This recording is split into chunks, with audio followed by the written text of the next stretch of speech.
Admiral Sarah Chen stared at the holographic display in the command center of Luna Station, her coffee growing cold in her hands.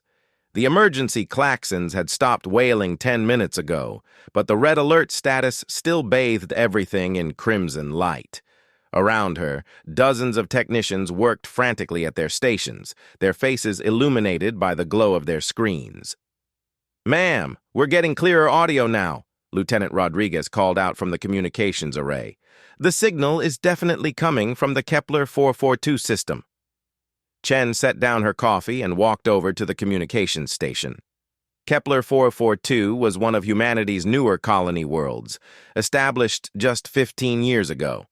Last she'd heard, it housed about 2 million people, mostly agricultural specialists and their families.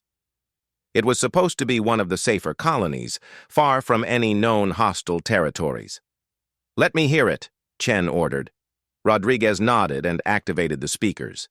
Static filled the air, then a voice emerged, desperate and broken. "This is Colony Administrator Marcus Webb on New Terra. We are under attack. Repeat, New Terra is under attack. Unknown alien vessels appeared in our system 6 hours ago. They began bombardment immediately. No warning, no communication, no demands. They're targeting civilian population centers.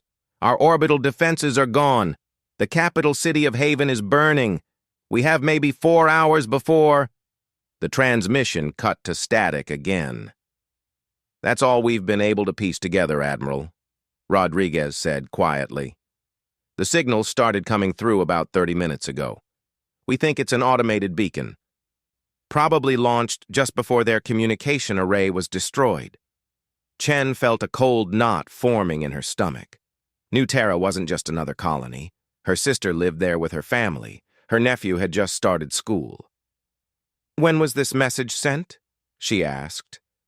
"Based on the signal delay, approximately 14 hours ago," Rodriguez replied. 14 hours. Chen closed her eyes for a moment. Whatever had happened at New Terra, it was likely over by now. "Admiral, we're getting priority signals from Earth Command," another technician called out. "They want an immediate conference with all sector commanders." Chen straightened her shoulders. "Put it through to Conference Room Alpha. And get me everything we have on ship movements in the Kepler 442 region for the past month." 20 minutes later, Chen found herself staring at a holographic representation of Fleet Admiral Morrison, along with 5 other sector commanders. Morrison's usually calm demeanor was noticeably strained. "I'll get straight to the point," Morrison began. "In the past 18 hours, we've lost contact with 4 human colonies. New Terra was just the first. Avalon Station, Meridian, and Ross 128B have all gone dark. The last transmission from each location reported the same thing: unidentified alien vessels attacking civilian targets without warning or provocation." Admiral Hassan from the Tau Ceti sector leaned forward. "What about our patrol fleets? Surely someone has visual confirmation of these attackers." Morrison's expression darkened. The patrol fleet assigned to the Ross 128 sector responded to the distress call. 7 ships, including the heavy cruiser Defiant. They arrived to find the colony completely destroyed and 3 alien vessels in orbit. The alien ships destroyed our entire patrol fleet before they could even return fire. We only know this because the Defiant managed to launch a sensor drone before being destroyed. A heavy silence fell over the conference. Chen felt her hands clench into fists. The Defiant had been one of humanity's most advanced warships, equipped with the latest weapons and shielding technology. "Do we have any information about these alien ships?" Chen asked. "Some," Morrison replied. He gestured, and the hologram changed to show technical readouts. The sensor data from the Defiant shows vessels approximately 2 kilometers in length. Angular design, unknown energy signatures. Most concerning is their weapon technology.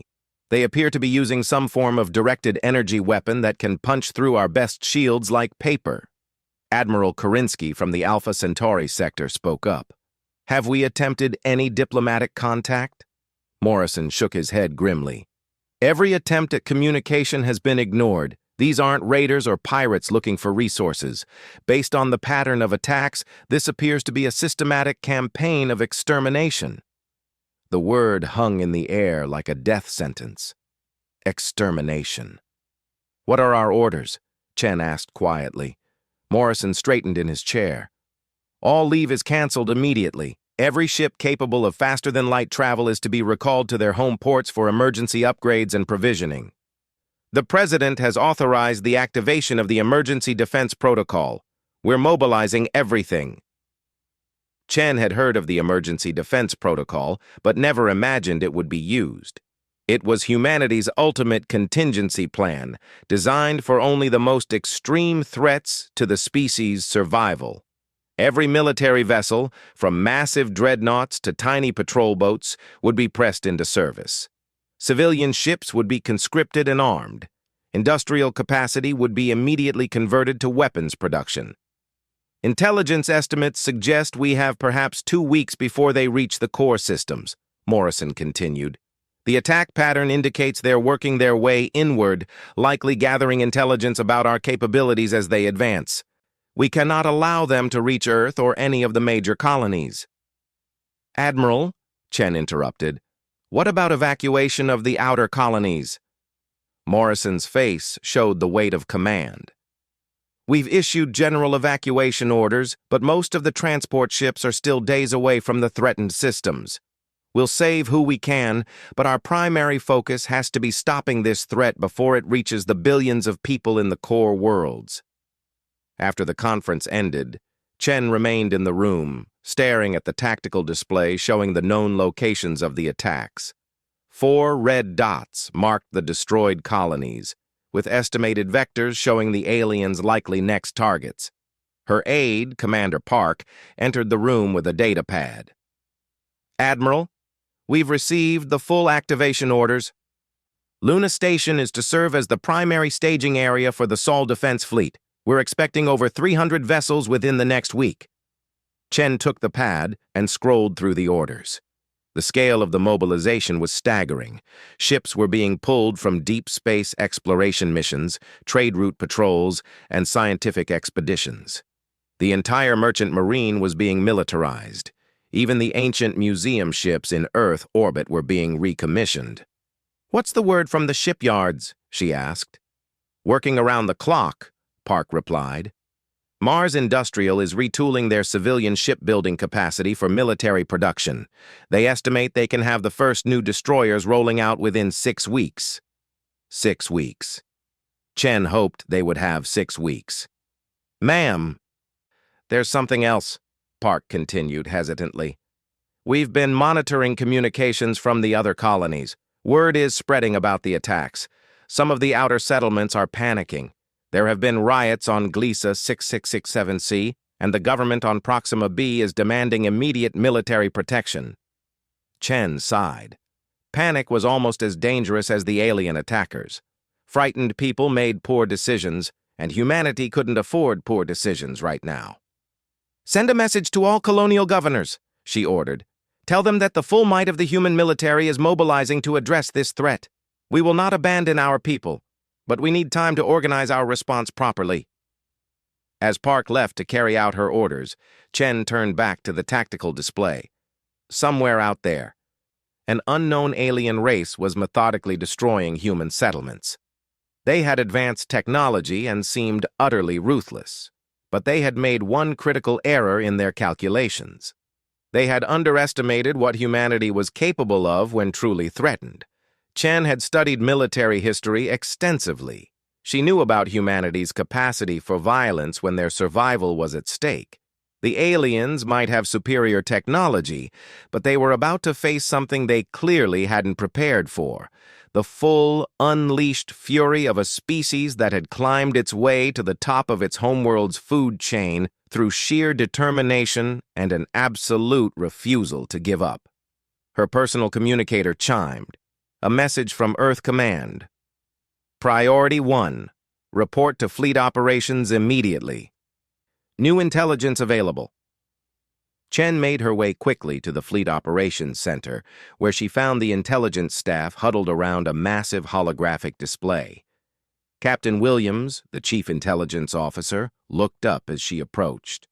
"Admiral, we've managed to extract more data from the Defiance sensor drone," he said urgently. "The aliens aren't just attacking randomly. There's a pattern we missed initially." He gestured at the display, which showed a three-dimensional map of the local galactic region, with human settlements marked in blue and the attack sites highlighted in red. "They're following the shipping lanes," Williams explained. "Every colony they've hit has been along the major trade routes. They're not just eliminating human settlements, they're cutting our supply lines and isolating our core systems." Chen studied the map carefully. If the pattern held, she could predict their next targets with reasonable accuracy. "How long before they reach the core trade hub at Vega Station?" she asked. Williams consulted his calculations. "Based on their current rate of advance, approximately 10 days. Vega Station was crucial. It served as the primary logistics hub for the entire Outer Rim, handling trade and communications for dozens of colonies. Its destruction would cripple humanity's ability to coordinate any meaningful defense of the outer territories. "We can't let them take Vega," Chen said firmly. "Admiral, with respect, we don't have enough ships positioned to mount an effective defense," Williams replied. "Our nearest significant force is 3 days away, and intelligence suggests the alien fleet consists of at least 15 of those heavy ships we encountered at Ross 128. Chen stared at the display, her mind racing through possibilities. 15 ships, each capable of destroying a human heavy cruiser without taking damage. Humanity's greatest advantage had always been numbers, but it would take time to concentrate enough ships to matter. Time they didn't have. "What about the experimental weapons projects?" she asked. "The ones Black Budget has been working on?" Williams looked uncomfortable. "Ma'am, those projects are classified above my level, but I understand most are still in development phases." Chen made a decision that would haunt her for the rest of her career. "Get me a direct line to General Martinez at Special Projects Command. Authorization code Omega 77. Martinez answered the secure communication within minutes. His weathered face appeared on the holographic display, and Chen could see the stress lines around his eyes. "Sarah, I was wondering when you'd call," he said without preamble. "I assume you want to know about our special toys." "The situation is deteriorating rapidly," Chen replied. "We need every advantage we can get." Martinez nodded slowly. "We've been monitoring the situation. I have authorization to brief you on Project Prometheus, but what I'm about to tell you cannot leave this room." Chen felt a chill run down her spine. Project Prometheus was legendary within military circles, whispered rumors of weapons so powerful they could crack planets. 3 years ago, we successfully developed a new class of antimatter warheads, Martinez continued. Each warhead contains enough antimatter to level a city, but that's not the impressive part. We've learned how to weaponize quantum entanglement on a macro scale. These warheads can ignore conventional shielding entirely. The implications hit Chen immediately. "How many do you have?" 12 operational warheads.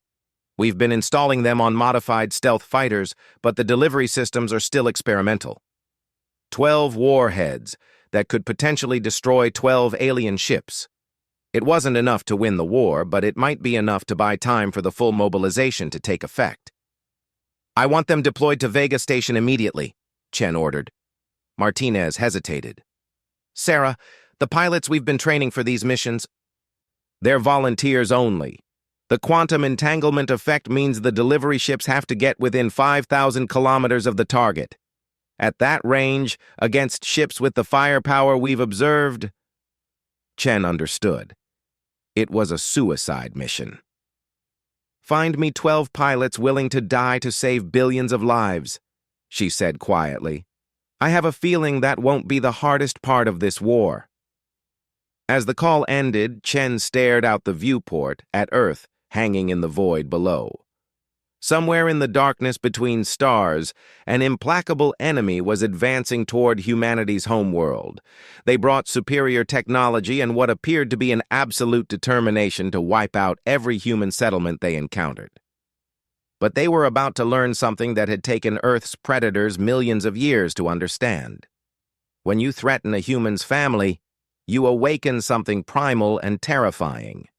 Something that had once fought off ice ages and supervolcanic winters with nothing but stone tools and sheer bloody-minded determination. The aliens wanted a war of extermination. They were about to get one. Commander Jake Reaper Sullivan had volunteered for dangerous missions before, but nothing quite like this. He stood in the briefing room aboard the stealth carrier Shadowhawk, studying the holographic display that showed his target.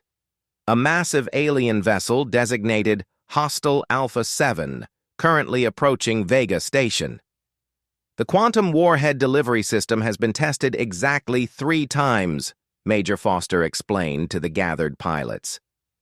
2 successful deployments, 1 malfunction that resulted in the complete vaporization of the test ship and everything within a 50-kilometer radius.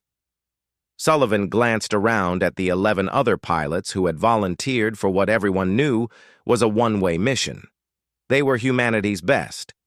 Pilots pulled from elite squadrons, test pilot programs, and black operations units. Each had a service record that read like a collection of impossible accomplishments.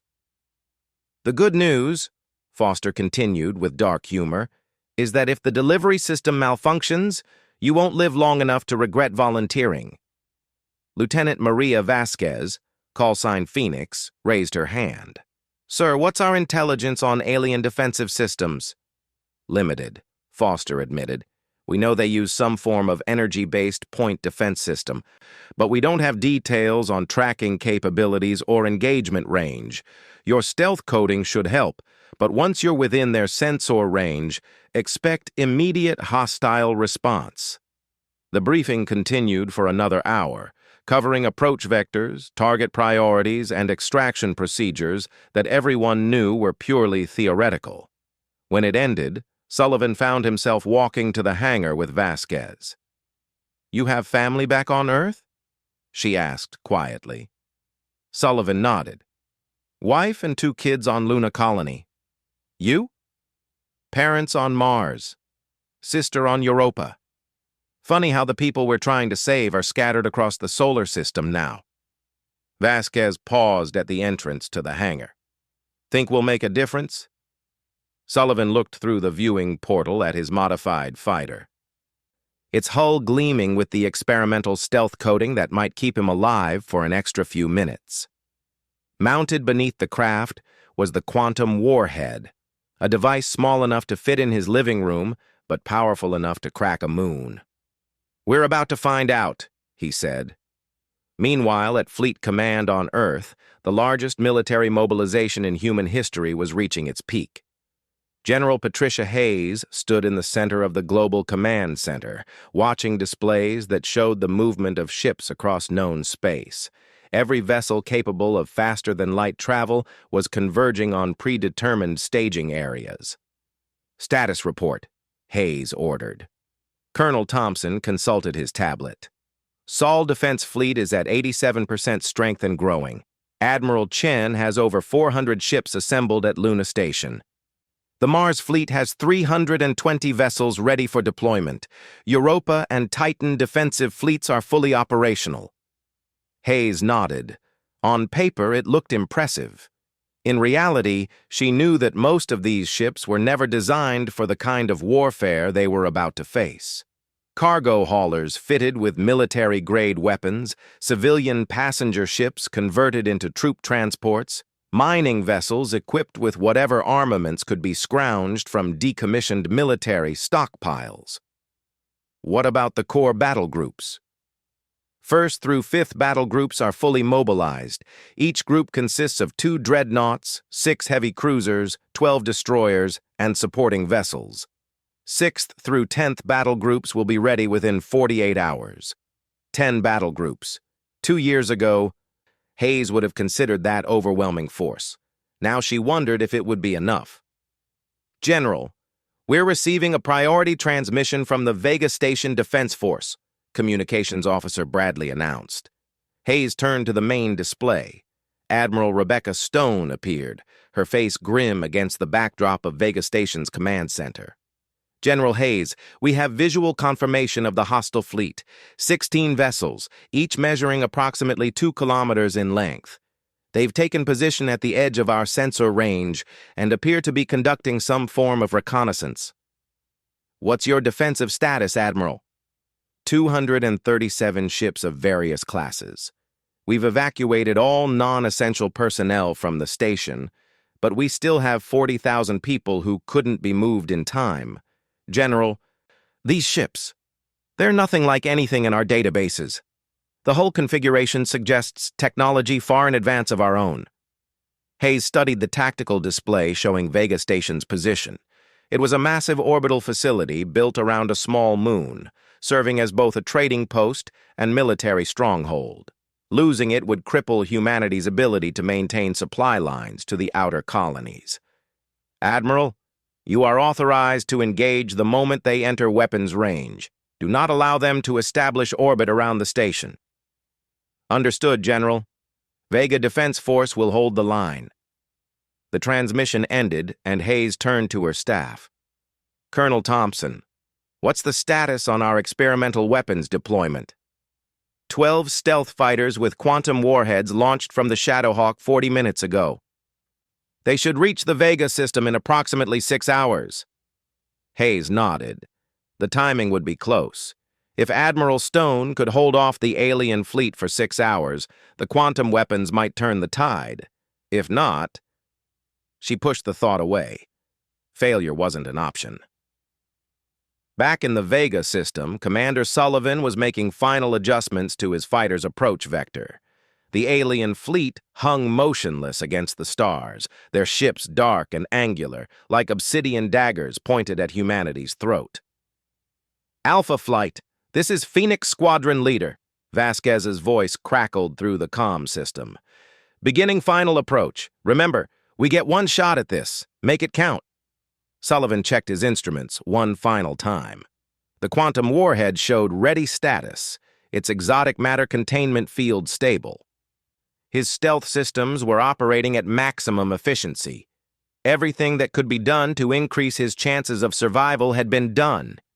It wasn't nearly enough, but it would have to do. "Reaper here, I have target lock on hostile Alpha 7, he reported. "Beginning attack run." Through his canopy, Sullivan could see Vega Station in the distance, its lights twinkling like a Christmas tree. 40,000 people were depending on him and his fellow pilots to stop the alien fleet from reaching them. The alien ship grew larger in his viewport as he closed the distance. At 50,000 kilometers, he began to make out details of its hull structure. The vessel appeared to be constructed from a dark metallic substance that seemed to absorb light. Weapon ports were visible along its sides, though they appeared closed at the moment.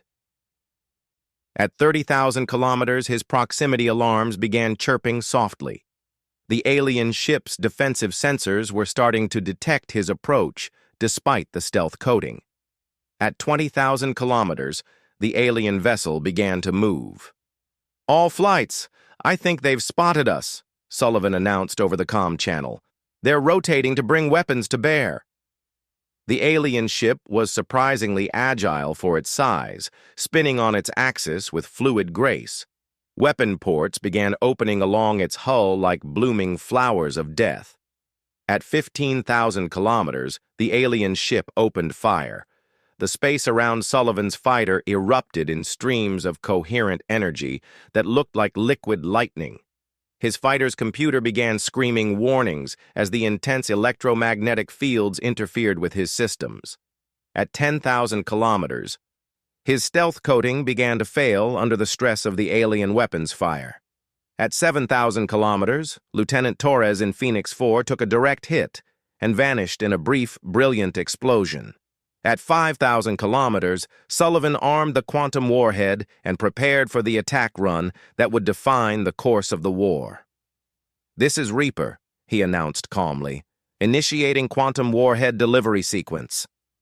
The alien ship loomed before him like a metallic mountain, its hull bristling with weapon systems that were tracking his approach. Sullivan could see the glow of energy building up in the alien weapons, preparing to end his life in the next few seconds. He pressed the launch button.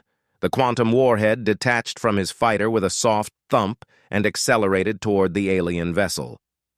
For a moment that seemed to stretch into eternity, Sullivan watched the small device streak toward its target while alien weapons fire converged on his position. Then the quantum warhead reached the alien ship's hull and detonated. The explosion was unlike anything Sullivan had ever seen. Instead of the bright flash of conventional explosives, the quantum warhead created a sphere of absolute darkness that seemed to devour light itself.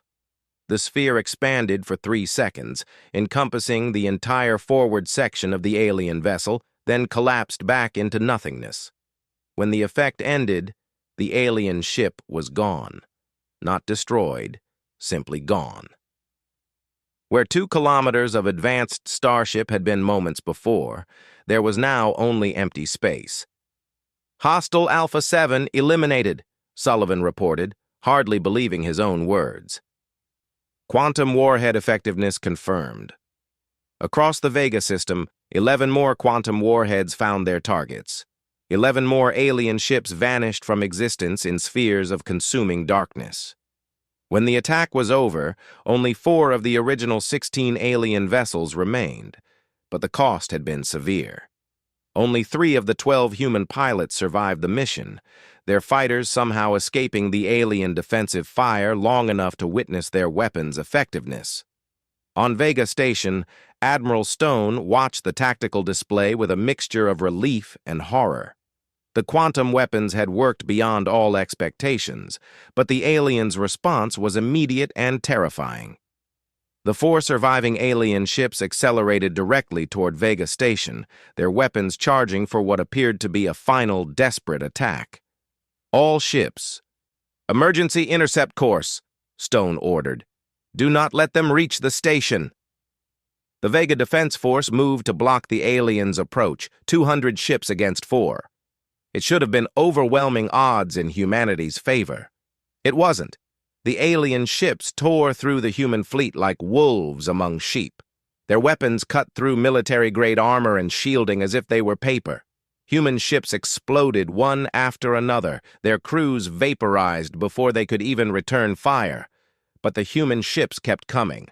Cargo haulers armed with mining lasers charged directly into the alien formation. Converted passenger ships launched their entire complements of fighters in suicide runs. Ancient destroyers, their hulls scarred from a dozen previous conflicts, rammed themselves into the alien vessels rather than retreat. And slowly, gradually, the overwhelming numbers began to tell. The aliens were powerful, but they weren't invincible. Human weapons, while primitive by alien standards, could still cause damage when concentrated in sufficient quantities. And humanity had learned something about concentrating firepower during their long history of warfare.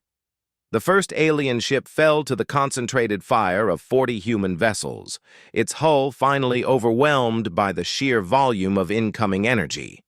The second alien ship was destroyed when the heavy cruiser Endeavour sacrificed itself in a ramming attack that split the alien vessel in half. The last 2 alien ships reached Vega Station itself, their weapons beginning the systematic destruction of the orbital facility. But they had underestimated human engineering. Vega Station wasn't just a trading post and naval base. It was also a fortress, its structure reinforced with armor plating and defensive weapons that had been installed during its construction decades earlier. The station's massive defense grid, powered by 3 fusion reactors, unleashed a barrage of fire that finally overwhelmed the aliens' defensive systems. When the battle ended, Vega Station still stood, damaged, burning in places, with over 8,000 casualties, but intact. The alien fleet had been completely destroyed at the cost of nearly two-thirds of the human defensive force. Admiral Stone surveyed the wreckage floating around her station and realized that this had only been the beginning. If this was what a single alien fleet could accomplish, what would happen when their full force arrived? The answer came 18 hours later when long-range sensors detected the approach of over 200 alien vessels, advancing on the core human systems in a formation that stretched across several light years. On Earth, General Hayes received the sensor reports with grim resignation. The aliens had sent a scouting force to test human defenses, and now their main fleet was coming to finish the job. But something had changed in the 18 hours since the Battle of Vega Station. Word of the human victory, costly as it had been, had spread throughout the colonies. Images of converted civilian ships charging into alien formations, of space station crews fighting to the last person, of quantum weapons erasing alien ships from existence, had galvanized human resolve. The evacuation panic had stopped. Instead, colonial militias were forming on every inhabited world. Civilian shipyards were working around the clock to convert merchant vessels into warships. Scientists were analyzing the wreckage from Vega Station, learning everything they could about alien technology. Most importantly, humanity was getting angry. The aliens had made a critical error in their assessment of their enemy. They had assumed that a species capable of interstellar travel would fight like a rational, civilized force, measuring losses against gains, seeking diplomatic solutions, surrendering when the cost became too high. They had not anticipated fighting a species that had evolved from persistent predators, creatures that had hunted massive prey across the African savanna by simply refusing to give up. They had not prepared for an enemy that saw the attempted extermination of their colonies not as a military setback, but as a declaration of total war. In shipyards across human space, new vessels were taking shape. Not the elegant, efficient designs that had characterized human technology for generations, but brutal, armored weapons platforms designed for one purpose: killing alien ships. On Earth, the Emergency Defense Protocol had activated every aspect of human industrial capacity. Asteroid mining operations were being converted to mass driver installations. Deep space telescopes were being modified into targeting systems for planetary defense networks. Even the orbital habitats around Jupiter were being equipped with weapons. The aliens were coming with 200 ships to finish their war of extermination. They were about to discover that humanity was just getting started. Admiral Sarah Chen stood on the bridge of the UES Vengeance, watching the largest fleet in human history take formation around her flagship. Through the viewports, she could see the dreadnought Retribution taking position to her starboard, its hull bristling with newly installed weapons systems. To port, the carrier Fury was launching its final squadrons of fighters, each armed with the latest quantum torpedo warheads. "Final count, Admiral," reported Captain Martinez from the Fleet Coordination Station. 1,437 vessels ready for combat operations. Chen nodded grimly. 3 weeks had passed since the Battle of Vega Station, and in that time, humanity had accomplished what military historians would later call the most rapid mobilization in the species' history. Ships had been pulled from every corner of human space, civilian vessels had been converted into warships, and entirely new classes of combat vessels had been rushed from the shipyards. "What's our intelligence on the alien fleet?" "Long-range sensors confirm 215 hostile vessels advancing on our position," Lieutenant Commander Park replied from the intelligence station. "They've maintained a tight formation and are approximately 6 hours from the Sol system outer perimeter." The aliens had made their intentions clear. After their scouting force had been destroyed at Vega Station, they had regrouped and launched what appeared to be their main battle fleet directly at Earth. No more attacks on outlying colonies, no more testing of human defenses. This was to be the decisive battle. Chen activated the fleet communication system, her voice carrying to every ship in the massive formation. Attention all vessels of the Sol Defense Fleet. Today, we face an enemy that believes humanity can be exterminated like a pest infestation. They have murdered millions of our people, destroyed our colonies, and now they come for our homeworld. They believe their superior technology makes them invincible. She paused, looking out at the sea of ships surrounding her flagship. They are about to learn that humanity's greatest weapon has never been our technology. It's our absolute refusal to surrender, no matter what the odds. The response was immediate. Across the fleet, ships activated their engines and began moving into attack formation. The sound of over 1,000 fusion drives igniting simultaneously created a low rumble that Chen could feel through the deck plates. This would be humanity's stand.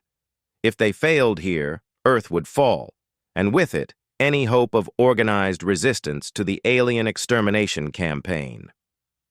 Admiral, we're receiving a communication from the alien fleet, the communications officer reported, surprise evident in his voice. Chen frowned. The aliens had never attempted communication before. Put it through. The main view screen activated, showing the angular features of an alien face. The creature had pale gray skin, large black eyes, and what appeared to be breathing slits where a human would have a nose. When it spoke, the translation software rendered its words in coldly precise English. Human Fleet Commander, I am War Master Thys of the Hegemony Enforcement Fleet. You have demonstrated unexpected resistance to our pacification efforts. We offer you one final opportunity for conditional surrender. Chen felt her jaw clench. Pacification efforts was apparently how these creatures described the systematic murder of human civilians. Your proposal? She asked, buying time for her ships to complete their positioning.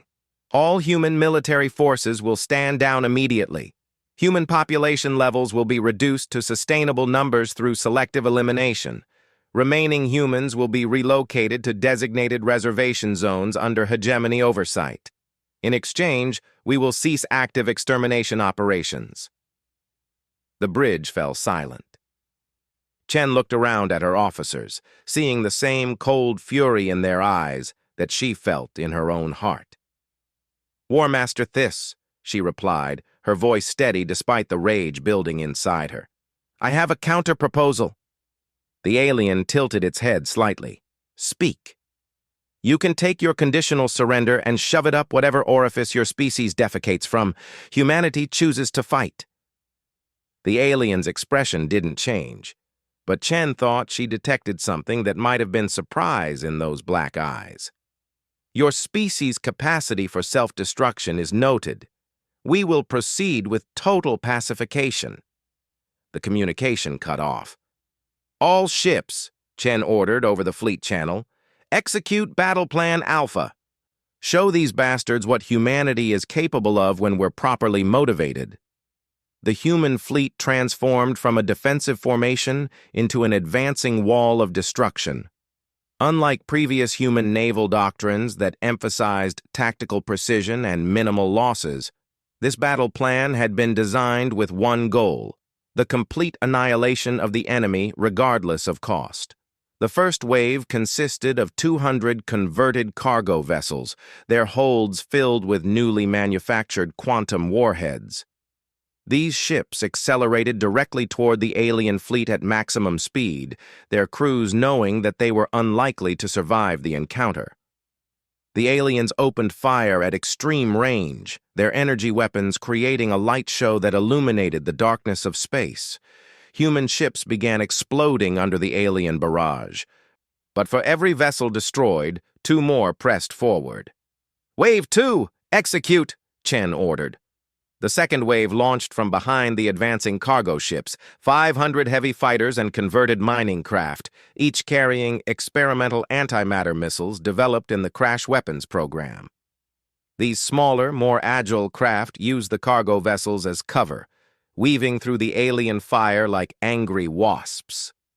The aliens began to show signs of confusion.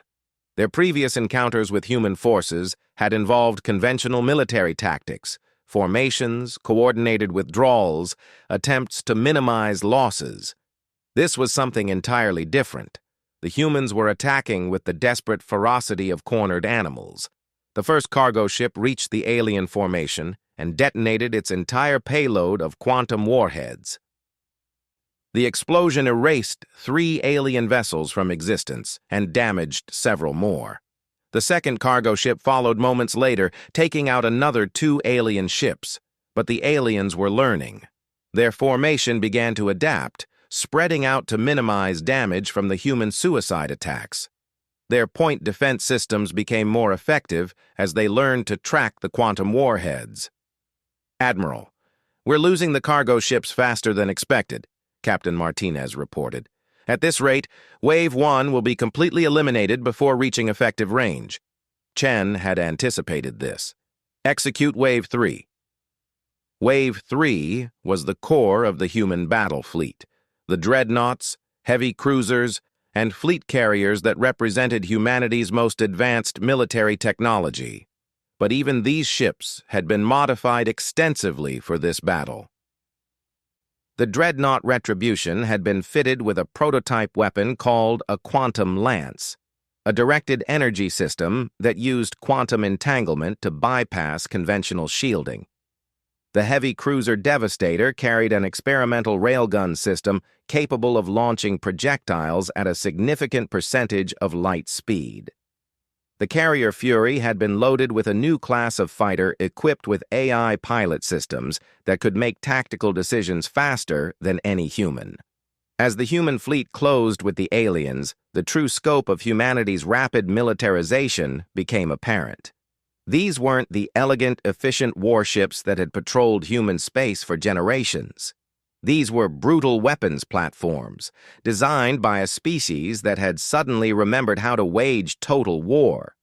The Retribution's quantum lance fired first, sending a beam of coherent energy across 300,000 kilometers to strike an alien heavy cruiser. The beam passed through the alien's shields as if they didn't exist, boring a hole completely through the vessel's hull.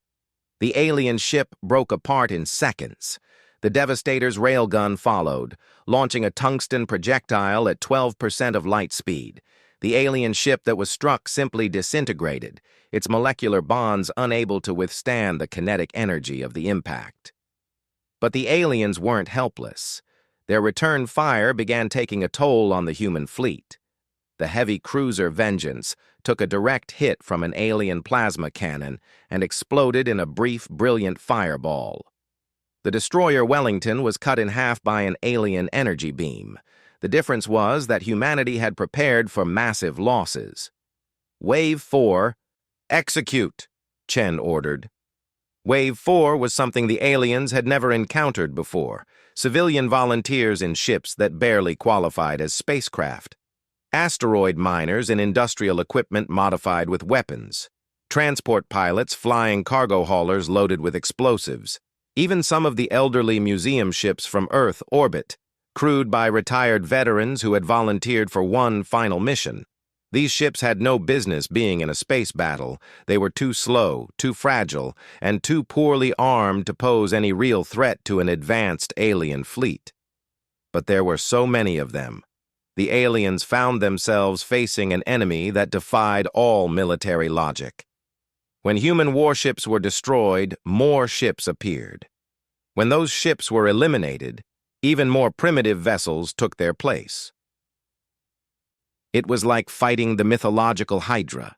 For every head cut off, 2 more appeared. "War Master," the alien tactical officer reported to Theiss aboard the Hegemony flagship Dominance. "Human ship numbers continue to increase. We are now detecting over 2,000 vessels in the combat zone." Theiss stared at the tactical display with growing unease. The humans were losing ships at an unsustainable rate, but they showed no signs of withdrawing. If anything, they seemed to be accelerating their attack. "Analysis of human tactical doctrine?" he demanded. "Unknown, War Master. This combat behavior has no precedent in our database. The humans appear to be prioritizing inflicting damage over vessel preservation or crew survival. Thais felt something that hegemony warriors rarely experienced: doubt. The humans were supposed to be a young species, barely capable of interstellar travel. Their technology was primitive compared to hegemony standards, yet they were fighting with a ferocity that bordered on madness. "Warmaster, urgent communication from Fleet Command," the communications officer announced. The holographic image of Fleet Admiral Keth appeared on the bridge of the Dominance. "Warmaster Thys, what is your status? Long-range sensors show massive energy signatures in the Sol system. Admiral, the humans are not responding as predicted.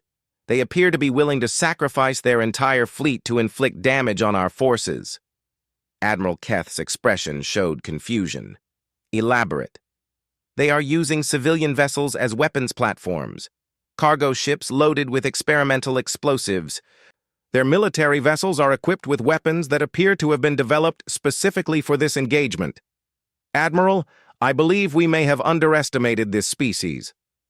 The communication was interrupted by a massive explosion as a human cargo ship managed to ram itself into one of the hegemony escort vessels.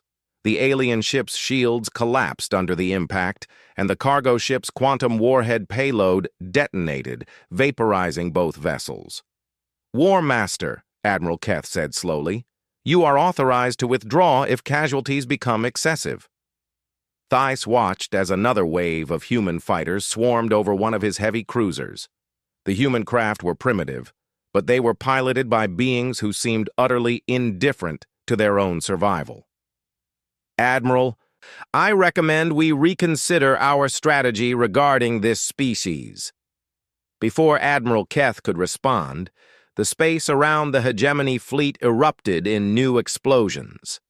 The human dreadnoughts had finally reached weapons range, and they were unleashing everything they had. The quantum lances fired in sequence, their entangled particle beams punching through hegemony shields.